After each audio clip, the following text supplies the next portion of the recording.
Hi, welcome to the Stitch TV show. I'm Lynn. And I'm Pam. We're happy you're joining us today. The Stitch is an online quilt talk show. It is the perfect soundtrack for your sewing room, much like potentially our grumbling stomachs, because it's right before lunch. Yes.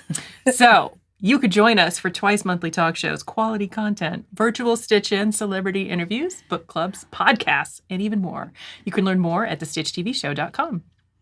Our show today is brought to you by the Stitch TV show shop. And you can find digital quilt patterns, branded show merchandise like t-shirts and mugs, laser cut applique kits, and more. What are we talking Today, about? we're going to be talking about t-shirt quilts and thread storage. And we're joined by the You Tried version of the Fillmore quilt, our new video class available at learn.thestitchtvshow.com. So I do love this layout because it only uses 8 blocks. And that's why it's called You Tried. Like, maybe you gave up after 8 blocks. Maybe you made 9 blocks. And you didn't like it. One of them was kind of janky. And you didn't like it. And you didn't like it. Yeah. Or you turned it into a pillow, much like we talked about on episode 409. Amazing. Yeah. Oh, you wanted 4 pillows, so you just made this and 4 pillows. There you go. There you go. That's how it works. Why would you need 4 pillows? I'm just asking. I have so many pillows. Oh, gosh. Literally on every bed in the house, I'm like 3 pillows for each person. I ain't got time for that. That's just more stuff for me to move when I'm tired and want to go to sleep. Yeah, I think my in-laws think that when they come over. Truly do. That's just something else for the cat to throw up on. Because it's like 6 pillows, and they have to be in a certain order, and then you've got the decorative pillows. Yeah. Aren't all pillows decorative at a certain point? Some, yeah. And then you have the pillows you sleep on. So literally, my bedroom. Do you really want to know this? Well, it's out there now. Yes, we need to document this. How many pillows? Okay, so there's 6 decorative pillows for our bed. No. Just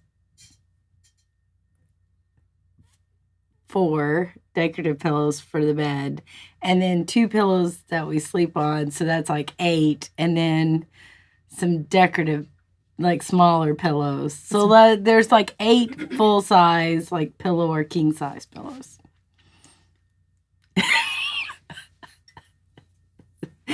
It's true. And my husband's like, yeah, it's true. And he doesn't. We have the 2 that we sleep on, and then I have an extra one for the gap between the mattress and the headboard, so that my cats do not like pop up between and grab my hair in the middle of the night, which they used to do, which is why that 3rd pillow's there now. So I'll make a quilt for my bed, and then I'll make 2 like pillowcases that go on the extra pillows for the bed, and then. Okay, what's our New Year's resolution, babe? Oh, no. I'm just moving the teleprompter forward because we digressed onto hot pillow talk. And Doris Day. So this is the first episode of 2019. Yay! Hooray! We made it. So we assume New Year's was awesome. Yeah. Yes, I don't know yet, but I'm looking forward to it. Wibbly wobbly, little timey-wimey happening here because this is before New Year's, not after New Year's that we're filming, but. It's going to be great. It's going to be great. We're so excited. We have new sponsors coming on board. Yes, we can't wait to share with you who we're going to be working with in 2019. So, pretty exciting there. Yeah. So, it's basically a farewell party to Vinny and Stitch because there's not going to be room for them on the table. Oh, that's right. They have to go away. And the reason, do we want to admit the reason that they're here? To hide the teleprompter? They're hiding the teleprompter. The control, yeah. Yeah, they hide a little behind-the-scenes sneak peek action. It's so that we can see. So we control what we talk about. I mean, people try to control what we talk about. But they And fail. then we diverge onto pillow talk for 5 minutes. Yeah, because that's how we roll. You and I had a very long conversation the other day about tape. Scotch tape. Scotch tape. And this is Scotch tape season. It's like the heavyweight championship of Scotch tape happening. Exactly. We talked for 5 minutes on that. Oh, yeah. It's crazy. And we cracked each other up about it. This is legit what our relationship is like off camera, too. Now we just have an audience. Yeah.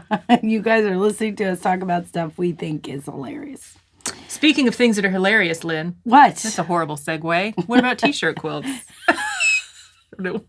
Are they inherently hilarious? I think it depends on the t-shirts. It does. I've seen a few t-shirt quilts that I liked. Do you like making t-shirt quilts? I will be honest, I have not actually ever made one. I tried and I failed. And so I shipped it off to somebody else to piece and then I quilted it. I have been party to t-shirt quilts being made because my mother-in-law's made several for various grandchildren. And so, I've talked to her about techniques and suggestions because I've seen a lot about them. Yes. And, so I know you have to put interfacing on the back to reduce stretch because when you try to quilt or when you try to sew knit fabric, it tends to stretch because there's a lot of tension on the fabric as the presser feet and the teeth are pulling through. So what do you put on the back of a t-shirt to stabilize it, Lynn? Okay, so this is what you would put on the back of a t-shirt to stabilize it, and it's Pellon Shape Flex SF 101. Now that is a woven interfacing as opposed to a non-woven. So woven means it's put together like traditional fabric. Non-woven, which you could use as well, is kind of fibers mashed together through a heat process. You could. This is woven, so it provides stabilization so that it will not stretch. Right. And what It's else fusible. I like about it is it's fusible, right? Yeah. And you want a lightweight interfacing. You don't want to go in with a medium weight or a heavy weight because you don't want to add too much bulk to this quilt and also make it so stiff that it's not actually comfortable to use. Right. Right. And what I want to make sure everybody recognizes with t-shirt quilts is it's not just the front of the t-shirt. Or the back. Or the back. It can be on a sleeve. It can be on a pocket. Mm-hmm. There can be a lot of things on the t-shirt that make it special. Look for all the things that you could use. Not just that have design elements to them. Right. Well, you could use just a t-shirt because it's fun. Now, my mother-in-law did one that used cheerleader uniforms, like a blend of t-shirts and then like the front part of the cheerleader uniform. Yeah, the top. I think that would work. Yeah. Well, I'm assuming it did. She made it. Yeah, it looks good. The recipient enjoyed it quite a bit. I made one. My sister. Well, I didn't make it. Again, I got messed up on it, and I sent it off to somebody, a cousin, who had made several, and she's like, I'll fix it. I'm like, yay. So I sent it off to her. Plus, I didn't have time or want to piece it. But my sister was in flag football in high school. So they had these like jerseys that were mesh that kind of had the holes in them, but it had the, numbers printed on them. And she wanted that in this t-shirt quilt. And I didn't know how to handle that. So my cousin, I forgot what she did, but somehow she attached that, I think, to another t-shirt and then kind of sewed that down and then sewed that in the top. But the other thing, if you have older t-shirts that were made using a heat applique and not necessarily a sublimation printing, and sublimation is when it actually the dye goes into the fiber of the t-shirt. And the heat transfer applique, which is what we used to do in the 70s and 80s. That you can still do today. You still can do today. And it's very popular with the cutting, brother cutting or the cricket cutting. They can do these heat set sublimation or heat transfer. What you want to make sure that you're careful about is when you're trying to iron or press this fusible on the back of that you're protecting the iron board. That's what can make a t-shirt quilt fussy. Yeah. And because you're working on a knit fabric, which inherently has synthetic fibers and not cotton, you need to use a lower heat setting on your iron as well. Right. And we only tell you this because that's what I screwed up. And that's why I sent it to my guy. I'm like, I can't do this. But I wasn't a very accomplished quilter at that point either.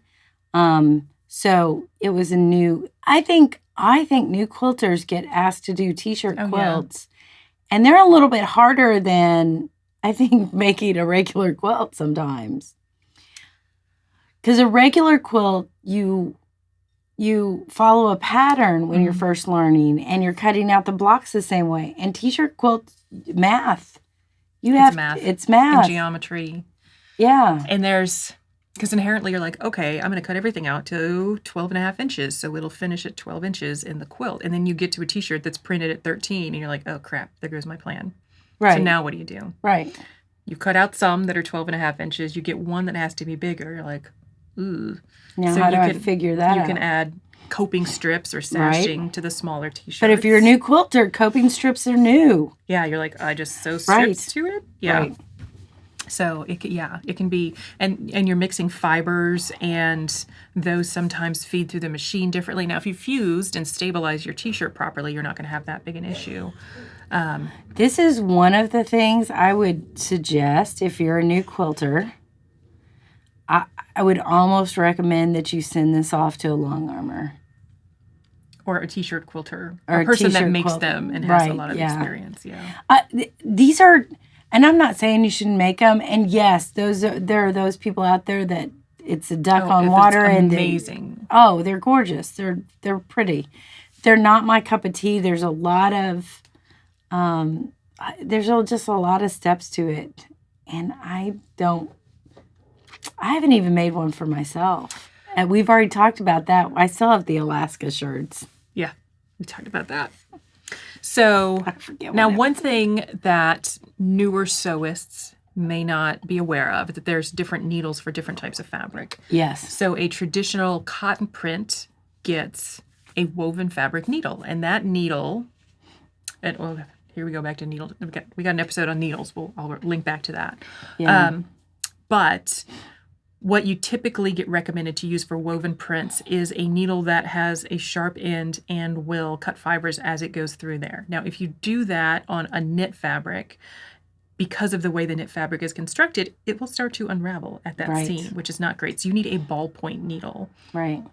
Now, when you look at it, you don't actually see a tiny ball on the end because it's very small. But what that means is that the point of that needle is not so sharp, that it's actually going in to separate the fibers instead of cut through them. Right. So that's the kind of needle that you want to use when you're putting these together. So your t-shirt doesn't disintegrate. Because especially if it's one that's been worn already, it's going to have, wear on it, body oils, whatever. And nothing wrong with that. That's part of what makes these so sentimental. But you want to be as respectful of the fibers as you can when you're putting them together. Right. Yeah. There's a lot to t-shirt quilts that I think people don't realize. A lot of nuance. And I think new quilters get asked to do them all the time. So I think it's one of those. Yeah. Hey, will you make me a t-shirt quilt? Now, no. in terms of design, like one option is cut all the t-shirt designs out to the same size and then just sew them together as like big squares. Right. And lots of times t-shirts, your mix depends on how you put them together, much like we've talked about, working with prints and how do you mingle that together. A lot of that's just design. And so then a design wall is helpful, or at least a big space to kind of spread things out and arrange them. Now, there are some books, or I have a book, and I think my sister bought me this book because she said, I want you to make a t-shirt quilt. And by the way, here are a bunch of books for you to figure it out. That's what happened. But I kind of liked this book because a lot of the t-shirt quilts that you see made, they'll put the t-shirt and then they'll put a border around each t-shirt. And then they'll just cut those those blocks to a certain size and sew them all together. So all the t-shirts have borders around them. That's fine. There's no problem with that. But what I liked about this book is it just sewed the t-shirts together without borders. But that's more math. It is. And this helps you break that down. Geometry to figure out how these go together. Because all of your prints, whether it's from a pocket or a sleeve, that little 4-inch patch, that may be, their number from their uniform is incentive. That may be what's the sentimental part of the t-shirt or whatever. And then I've seen a lot of them themed around. These were all my t-shirts from high school. These are all my t-shirts from all the bars I went to at college. The 10Ks that I've run. Oh, I've seen a ton of them. Maybe because we live in Atlanta. And the Peachtree Road Race is a big deal. And people who run in that have ran in it for several years, so they have this big collection of Peachtree, and they get a new T-shirt every year. So I've seen those too. Yeah. But I mean, I'm sure other parts of the country that have road races, that would be really common. But I've seen, this was the fraternity I was in, and these were all our T-shirts from the fraternity in college. Or, I played basketball, and these are all the, basketball T-shirts. Or I'm laughing because my sorority T-shirts, ones that were big enough. You were in a sorority? Oh, yeah. How did I not know this? It was a service sorority. It wasn't like a traditional okay. Pan-Hellenic. Okay. Not that there's anything wrong with that. No, but just, there's not anything. I just didn't think she was in an analytic one. So I had some T-shirts from them, and my husband, being a mechanic, goes through T-shirts quite regularly, and he has some now that are printed with like his company logo and stuff. But before then, we would just go through T-shirts so quickly. And I'm like, oh, I have this old sorority one you could wear, and he didn't care, and he went on and he went to lunch. And it's like Omega Phi Alpha. And then on the back, it was like from our teddy bear formal, where like everyone brought a teddy bear to donate to give to a children's shelter or something. And so, we ran into another Omega Phi Alpha sorority sister who was looking at him like, you are not a girl. How did you get that? And he's like, yeah, my wife. And she was like, well, if you can't be an OPA, you should marry an OPA. Like super perky. Which is not my brand. But he came and told me that. And I was like, well, I'm glad you're wearing the teddy bear one. Well, there you go. I can't say that. Yeah, no. But I saw one at some show somewhere, and it was all it was all Hobbit, Lord of the Rings, funny cool. T-shirts, and they were funny. Yeah. They weren't just all serious kind of thing. So that was cool. But I like it when they have the theme or the whatever. Yeah, I like it when there's personality to it. Yeah. Yeah. Now, I quilted all the ones that I quilted for my sister. My cousin made the top, sent back, and I quilted those. And we ended up making 2 different ones. We had a college one for her, and she was a little sister for a fraternity. Mm-hmm. So it was a bunch of little sister T-shirts. And then we did a high school one for her. And so I used the colors fabric that went with the school. Yeah. Or the fraternity kind of thing. She was a part of kind of thing. But I didn't go to college in this town, so I could see where you would run into. You went to college. Well, most sororities have multiple chapters. Oh, I guess that's true. Yeah. We were new chapter. Yes, but I'm sure it said Georgia Tech on there. Yes, it did. Yeah.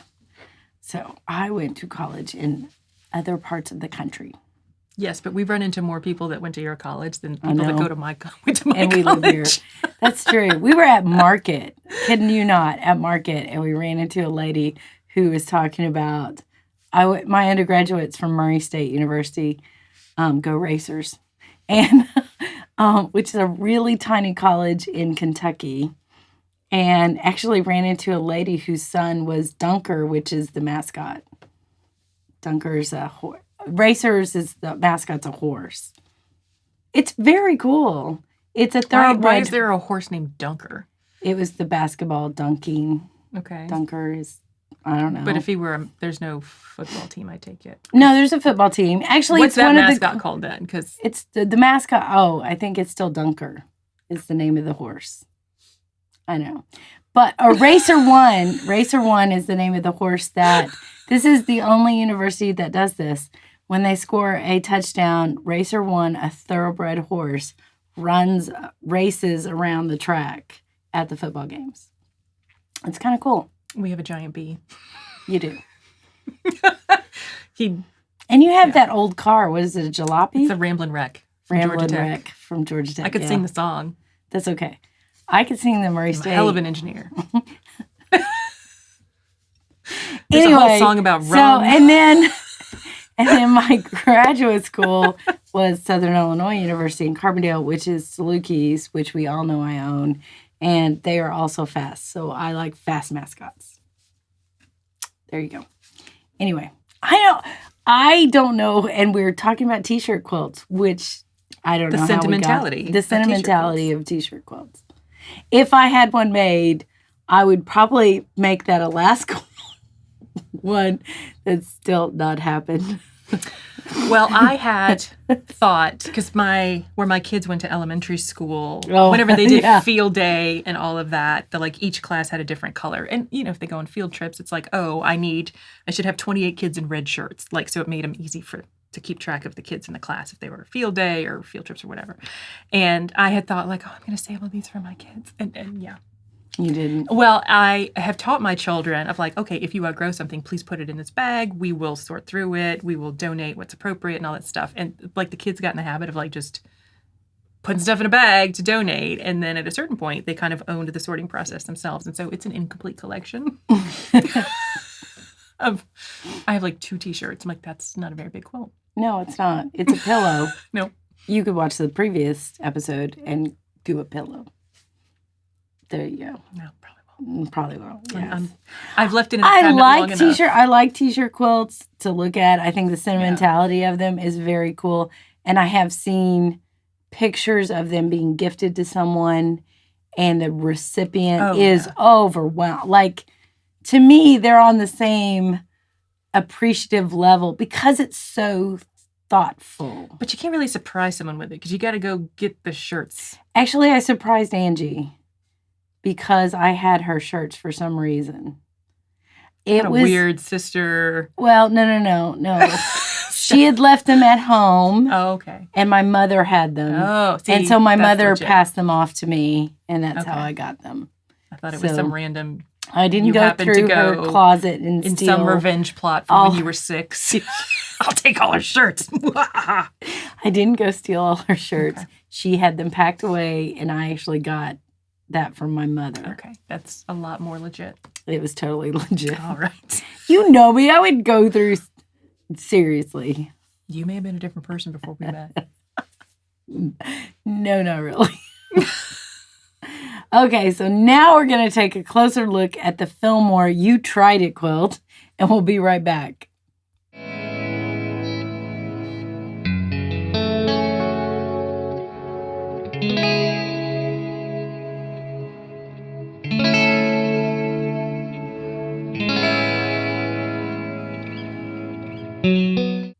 Okay, we are back, and we are going to talk about thread storage. Yep.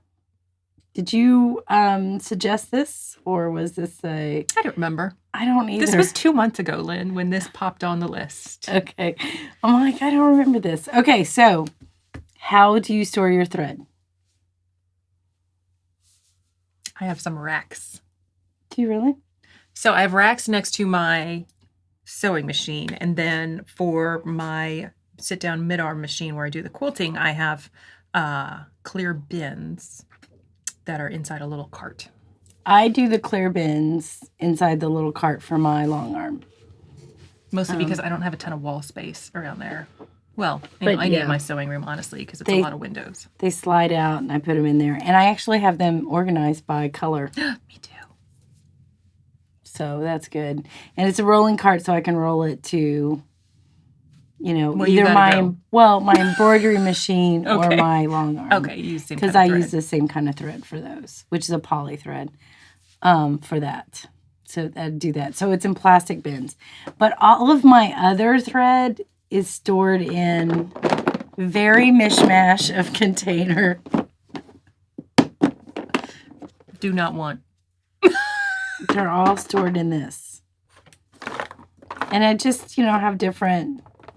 Oh, but here's a cute tip. So go to the dollar store and get these little, it's like kids rubber band things. Mm-hmm. So all of your threads that don't have the top where you can wrap it, and you can put these secured. Yeah, you can put these around it, and it keeps them from unwinding. Yes.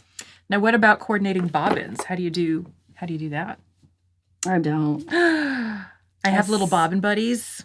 Do you really? Which are little, they look like they're prongs with a thing. And so you stick the bobbin on that, and then you stick it inside here.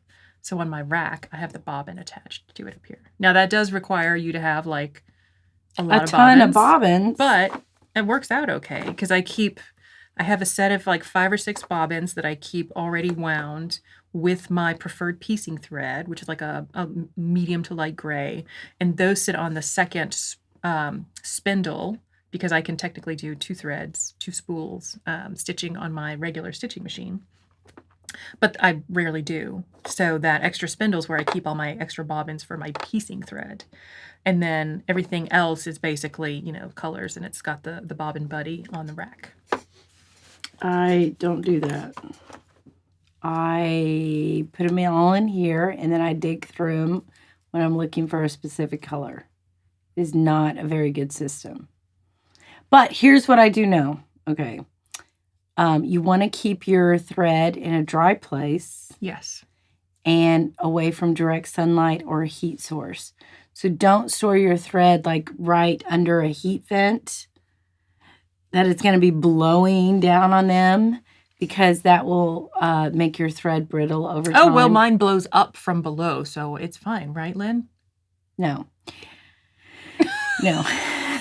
The answer is no. It doesn't really need to be in extra dry humidity. It will damage the fiber over time. Now, some thread, though, let's be honest, we've had some of this thread for years. And I will say, okay, I was at the Goodwill store the other day, and I bought a thing of thread, and because it was on sale and super cheap, and it was at Goodwill, and I didn't want the thread to go to waste, and so I bought it, and it is pretty brittle. And so I'm like, well, see what I could probably hand sew some stuff with it or whatever, but it won't go through my long arm. No. It was too dry. But it was one of those, threads can dry out and age, and I don't think a lot of people realize that. Well, I do, because I inherited a lot of thread when my grandmother passed. Mm-hmm. And, the buttons that I inherited are totally fine. The thread, not so much. Yeah, it didn't survive. Now, well, it came on a lot of cute wooden spools, and so what I did was take all the thread off, and I knew it would not be used for any purpose. So then I used those spools for like a little pull handles on a little cabinet, and I put a video on how I did that. Oh, that's right. That looks super cute. I like Super that. cute. So I was trying to figure out how I could do something like that.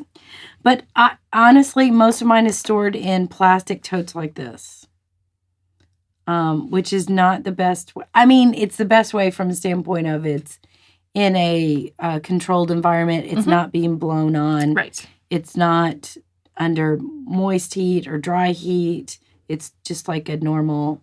So it's not going to wear or tear any quicker. It's not than exposed others. to excessive environmental conditions. Right. There you go. That's what I was trying to say.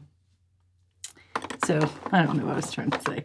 No, since mine is on a rack and exposed, I do go and vacuum it every once in a while. It's next to the sun too, isn't it? And that's the other thing. It's You right want up against a window, so it doesn't get direct light on it. But direct light will bleach stuff out. I know. But it's not in direct light. I'm just saying, if Yes. you don't want to store thread that's in direct sunlight because it will bleach stuff out. Just like you don't want to store your fabric in direct sunlight because then You'll get what's fade exposed spots. will be faded. Yeah, so mine's in a closet. Or you just keep stitching and you just use it all up so it never sits. Yeah, I keep thinking I'm going to use it all up, and then I buy more fabric, and then I keep thinking I'll use that up, and then I buy more fabric, and then I just have a really cool stash, which we've discussed.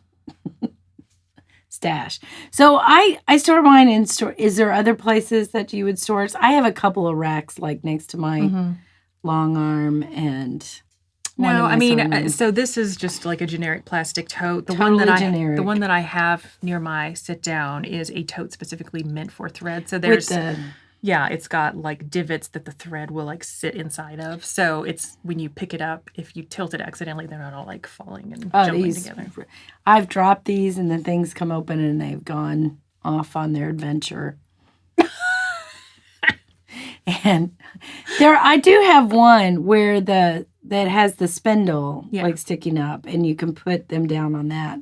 But I found that They just take up more room. it makes me mad because I'm like, I can't get as many. I get more thread in this. Well, now I will say haphazard. for the one I've got, and it's I don't think you have any. I have a lot of different. So most of the ones that I use look like this, where it is a base and then, like a skinnier top. And these are meant to be run through a machine by sitting on an upright spindle, not sideways. FYI.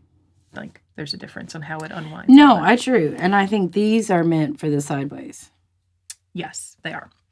So I have these are like rows and rows and rows, very regimented, But I will go in and take another spool and like turn it upside down to fit more in that container in between, in the empty spaces.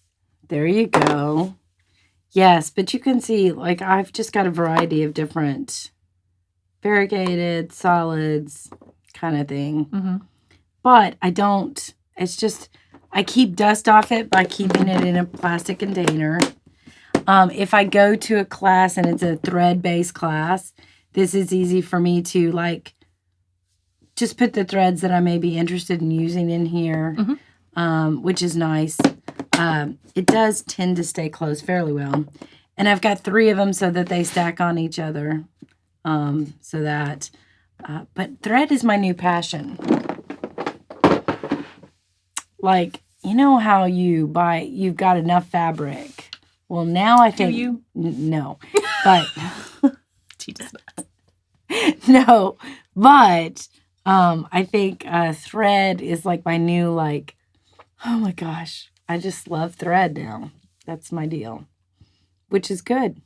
That is good. It's very good. You'll probably learn why on episode 411. Exactly. But that has not... I mean, I've been passionate about thread before episode 411. Okay.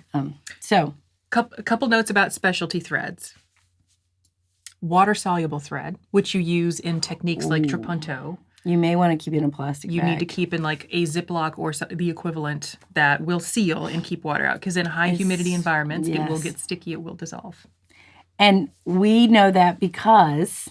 Been there, done that. We live in Atlanta, which is a very high humidity kind of thing. So definitely do that. Invisible thread... Well, I mean, you got to keep an eye on it or it just disappears. It's got its own airplane. Monofilament. You're talking about Wonder Woman? Yeah. Okay. So monofilament or invisible. I'm glad that you got that. Yeah, I figured it out. I knew. I mean, it was a stretch. It was not the best zinger we've ever had on the show, but I got there. Pro tip, about an hour before you want to use that, stick it in the freezer. Because it is almost like fishing line and it will like unspool wildly. If you stick it in the freezer, it like gets it to simmer down, like calm down. Do not go crazy. And if you forget and leave it in the freezer, like it's not going to hurt it other than your reputation might suffer because your family's going to think you're nuts. Or your roommate or whoever goes in the freezer after you, like, why is there thread in here? I'm not concerned that that's a problem in my house. My husband knows there's issues. Oh, mine's figured it out. Yeah. No problem. So I think thread storage is important. So I use plastic totes. I like the ones the spindle is not the one I like because I think you don't have as much room. I do like the little wooden things that you can buy. The racks. But honestly, I store bobbins on that at my long arm. That's what's on my wooden rack. It's the bobbins. Mm-hmm. Now I do have like bobbin storage. I talked about how I have mine joined together, but I also have like the generic plastic case for both my piecing machine and I also have one for my sit down mid arm. And because I also have one for my travel machine. I don't have that. I have like 3 bobbins that kind of sit in the little mat that I take with me that stores stuff. But if you are using your featherweight. Yes, I have metal bobbins for that. Yes. Are they the long, skinny ones? No, they're not shuttle bobbins. They're regular, like round metal bobbins. Oh, okay. Right. You can tell I don't use my featherweight very often. I should know that.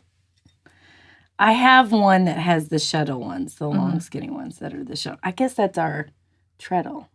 Yes. Very good. So... Any other place you would store thread? I feel like there's not a ton to this topic. It's more about making sure that if you have a big variety, that it's stored in a way that it's accessible, functional, not going to damage it long term. Now, do you separate your threads as in the type of thread it is I go or by the color. brand that it is? I go No. by color. You go by color? So I know, I've got some rayon mixed in. Mine is mostly cotton for what's on the racks. My quilting thread that lives next to my sit-down machine is commercial embroidery polyester. So what's on the racks is probably 80% cotton. The rest is like either a couple spools of rayon or wool or something that kind of fits on there. And I know like, oh, I need a green thread. Do I want it to be shiny? Am I doing decorative? Am I just piecing? Like, but it's by color. You do have, and this is another kind of thread, but we took a hand applique class from Karen K. Buckley, and we both bought these. It's like a fabric organizer with clear pockets for the thread to be in. Thread organizer. Because it's like a 60 weight. It's a very fine. It's a fine thread. So those are all in one place, but that's all with my hand stuff. So that's different. I forgot about those until we were talking about the types of thread. So I organize mine. My long arm, I use a poly thread for my long arm 9 times out of 10. Sorry, I'll use other stuff, but 9 times out of 10, it's poly. Mm-hmm. But I also use that for embroidery, so I keep all that thread in the same place. But you can see from this other, I just put it in the tote.